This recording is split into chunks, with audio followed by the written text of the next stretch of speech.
You lead me to paradise. Hey, what is up, y'all? It's your girl Danielle, and welcome back to my channel. Today, as promised, we are going to be going through how to glow up in 2025 by simply getting back to the basics. If you are new here, hey, I am Danielle Price. I am a personal development coach, a speaker, and an author, and I teach women how to prioritize their mental and emotional well-being. Y'all, we are 12 days into the new year. It is officially January 12th, okay? But your girl is getting over a little bit of a cold. So if you hear me go, excuse me, because I am getting over a little bit of a cold, but we are healed, thank the Lord. And today I'm really excited to talk to you all about how to really and truly actualize your goals. At the beginning of the year, we always start to think about what I want to accomplish, what do we want to do, what do we want our life to look like. And it's great to have the vision. It's great to write the vision down and to make it plain. But how many of you all know that is typically around this time of year where we're now 2 weeks into January and you've already fallen off the wagon? Oh, am I in anybody's house today? Am I in your house today? Listen, I'm here to help you, okay? Because I too have fallen into the trap of and fallen victim to making goals that I don't create a plan for. So today we are going to be simply going over how to actualize your goals by getting back to the basics. Something that I have found is really important to our goals is to make sure that we are simply doing what it is that we're supposed to be doing, right? Because if we have these big dreams, these big goals, these big visions for our life, but we don't focus on the daily tasks, the daily habits, the monthly routines, the yearly things, the simple things that are the hardest things to keep up with, our goal will never be actualized. And even if we get to that goal, we won't be able to sustain it because we did not take the time to build up the habits and routine and consistency and the discipline that's needed to push us forward. So the first point that I have today is you have to focus on your routine, especially your morning and your evening routine. Let me tell you something. If you've been following me for a little while, you know that I am a stay-at-home mom. And as a stay-at-home mom, I used to work a lot. I'm prior military, so, but now I'm medically retired because of things that happened to my body in the military. And I remember when I first became a stay-at-home mom, I would fill my day with things to do. I mean, from the time I woke up to the time I went to sleep, I felt like I had to fill my time with so much stuff. And I never got into a groove. I realized that a lot of my day was very sporadic. I'd be doing this and I'd be doing this. And I just felt like I just had to go. Because something inside of me told me that if I'm not doing anything, I am useless. I'm going to let that sink in for a minute. Sometimes we are pushing ourselves so fast and so hard, and we're trying to shoot for the moon because we feel like there is no purpose in the little things that we do. But I'm here to tell you that that is a lie. 1, you need rest. 2, your daily routines and habits sustain you as a person. Your goals cannot exist without you. Your goals cannot come into fruition without you. You cannot improve your finances without you. You cannot improve your life and your business without you. You are at the center of every single thing it is that you do. So why is it that we tend to have this thought in our mind that everything else matters more than us? I'm going to tell you why. Many of us grew up and we were taught that the world doesn't revolve around you. The universe, you are not the center of the universe. Well, I beg to differ. I'm surely the center of my universe, because if I don't take care of me, how can I take care of my child? How can I take care of my home? If I don't take care of myself and I don't make sure that I eat, that I rest, that I, take my vitamins, that I, get good sleep, how can I take care of everybody else? I'll be burnt out. Right? So let's unpack that and dismantle the belief that the world doesn't revolve around you. Your little world does revolve around you. You are the sun in your universe. You are what everything around you begins to revolve around. Now, as a kid, kids can be a little selfish. Okay, I got a kid, so trust me, I know kids can be a little selfish. But as you become an adult, you have to understand that if you fall, everything else around you falls. If you are not taking care of yourself, it is going to be utterly impossible for you to, take care of everything and everybody else around you. So I want you to start thinking about your daily routine and think about what comes naturally to you. You don't have to worry about, okay, well, I feel like I need to wake up at 5 o'clock in the morning and I first need to meditate and then I need to go work out and then I need to do this. If that is not what comes naturally to you, you're not going to be able to sustain that. And I know sometimes, we have to, be uncomfortable in some things, but your daily routine should not be uncomfortable. Your daily routine should not be uncomfortable because you won't be able to sustain it. In order to create something sustainable, you have to first think about what comes naturally to you, right? So I'll give you an example for me. For me, I've been wanting to wake up at 5:30 in the morning every single morning. That's just not working for me. It's just not. So instead of trying to push myself to do it, I say, okay, let me wake up at 6:15. That's about 15 to 20 minutes earlier than I typically wake up. So that gives me a little bit more time to get awake, maybe splash some water on my face before I have to get my daughter up. And instead of going right into getting myself, showered and dressed and stuff like that, the first thing that I do is I go and I boil some water. I have a little kettle that I put on. It's I got it from Amazon. If I remember, I'm gonna put it in my storefront if I can figure out how to use that thing. Anyways, neither here nor there. We growing and learning. I boil some water and now it's an automatic shut off kettle. So it just shuts off by itself. But that's the first thing that I naturally do. And I don't know why. Perhaps it's because I have to get up and get out of my room and I have to get up, turn the light on, get out of my room and then come back. And at that point, I'm out the bed, right? So laying in the bed, meditating, that I'll probably fall back asleep and then be late. That's probably exactly what's going to happen.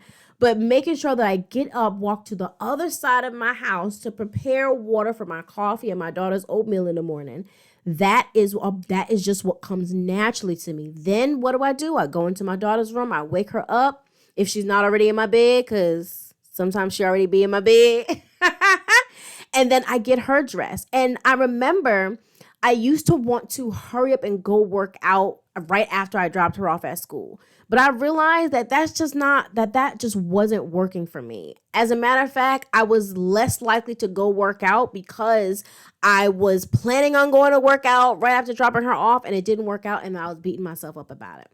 So what I decided to do was that I decided that I'm going to just focus my morning on my daughter. I'm not going to focus on getting myself showered and dressed and nothing like that. I'm going to focus on getting her ready and getting her out the door into school. And then what I do is that I come home and I take care of myself, and then I go to the gym. As long as I'm at the gym between 8:15 and 8:30, I can get a good workout in.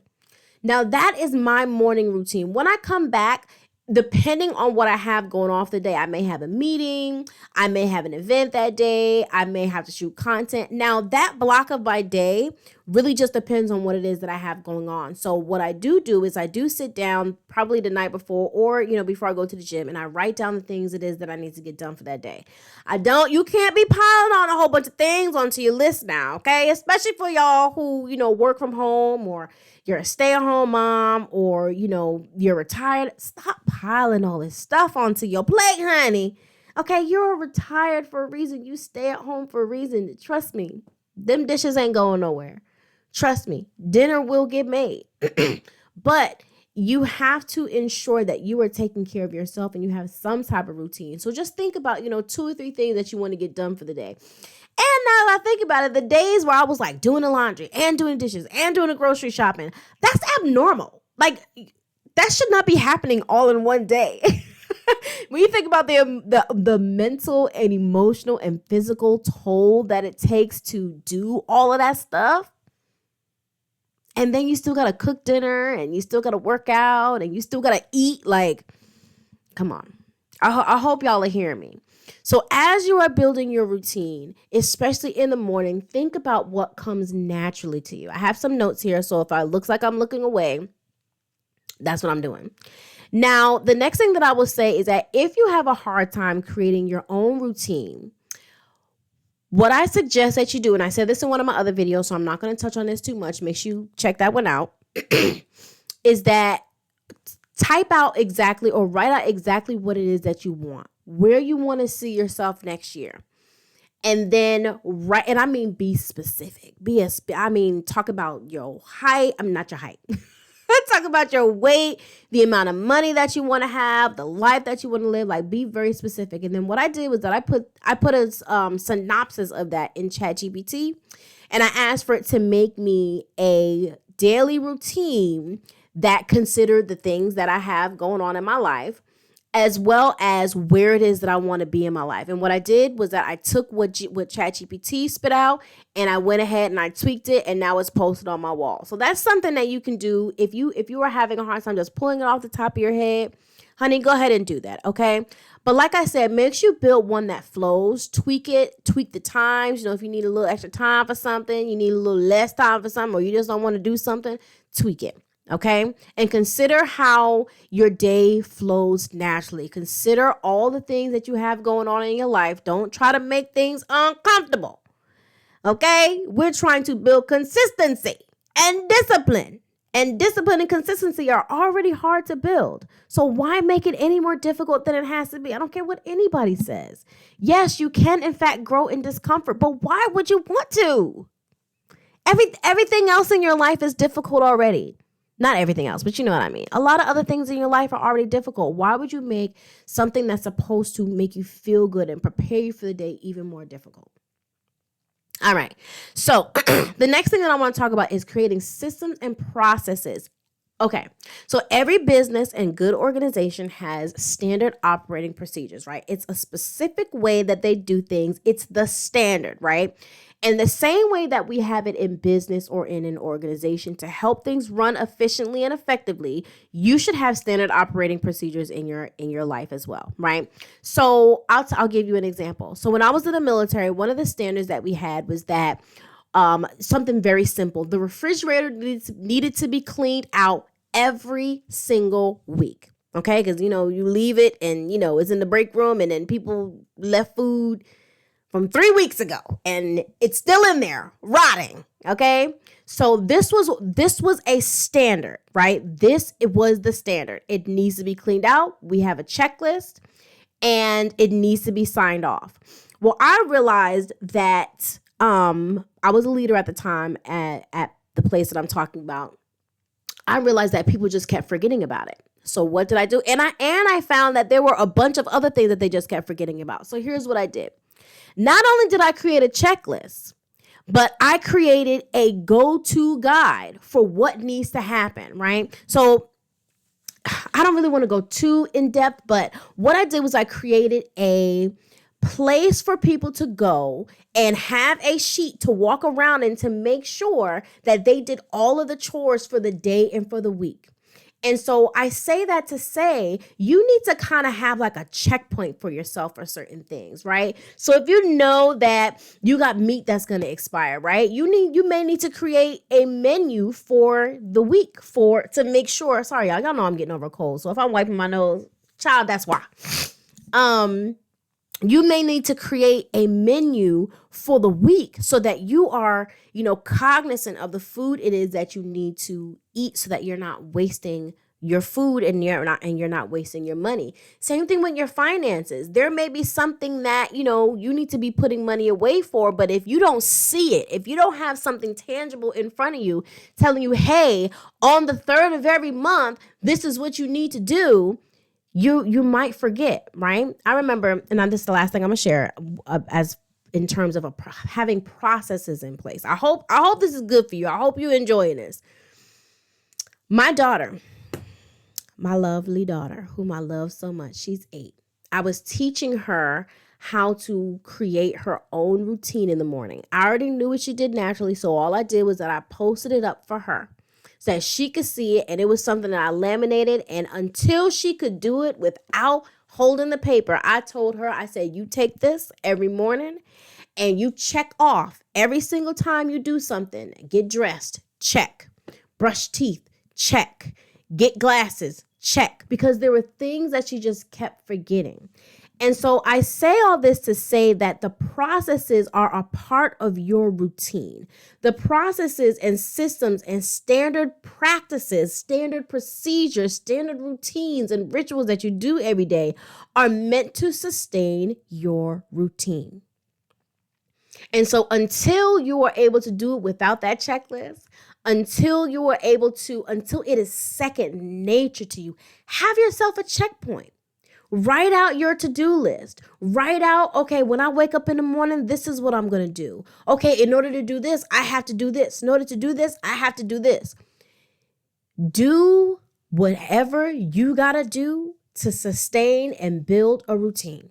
Because I am telling you, 2025 will be exactly like 2024 if you do not build a solid routine for yourself. Okay, I hope that I've hammered this home. All right. And then the very last thing that I would say is that you have to develop your habits over time.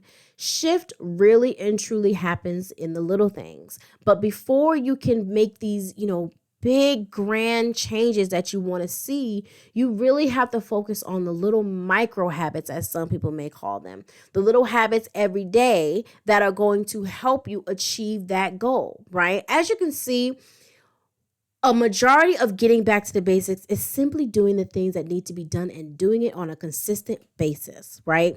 And going with the natural flow of the way that you already do things. Building discipline and consistency are already difficult. That's difficult enough as it is.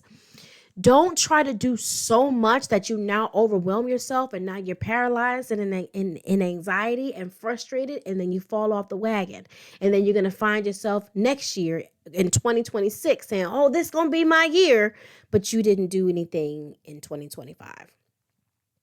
So I want to end this by saying you deserve the time and effort and energy that it takes to build the life that you want. No one is going to put you first until you put yourself first.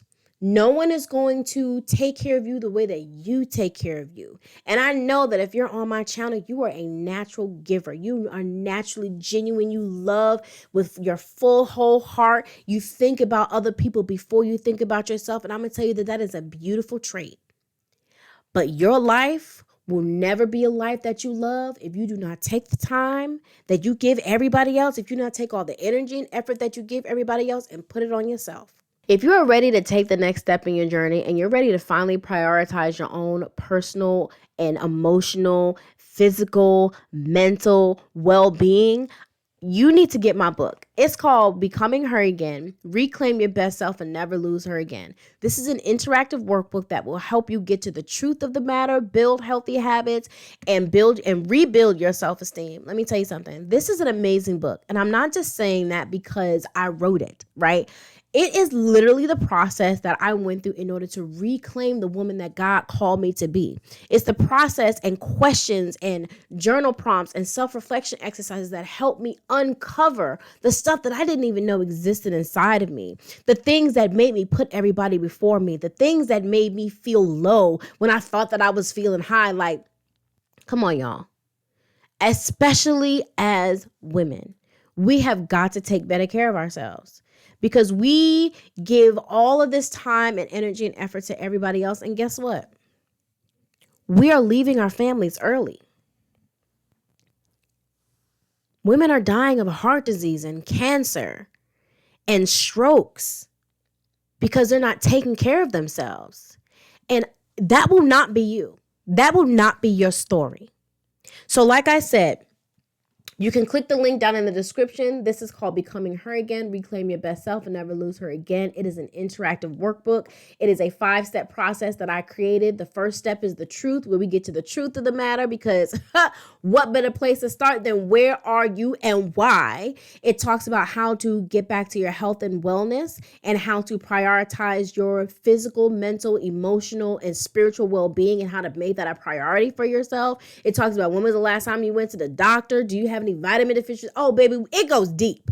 Okay, it goes deep. The next one is create your dream life, how to create a vision for your life. It has a visualization exercise in there for you so that you can decide what it is that you want to do with your life. The next one is rediscover her and rediscovering what makes you you, what makes you tick, what's your je ne sais quoi, what gives you that little va va voom and helps you reclaim your essence that sometimes life tends to take away from us. And then the very, very last chapter, which is actually one of my favorites. I love them all, but this is one of my favorites. It's called Building Better Habits. Because after we've gone through understanding ourselves and understanding what it is that we need to do, now we need to build the habits that we so conveniently talked about in this video so that you can become the woman that you have always been created to be.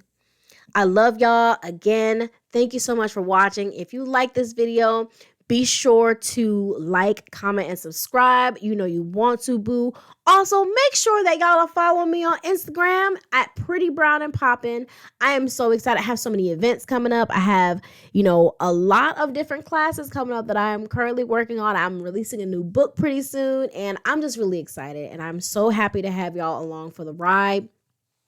Keep learning, keep growing, keep glowing, honey. This is your time to shine. I love y'all. Have a great day.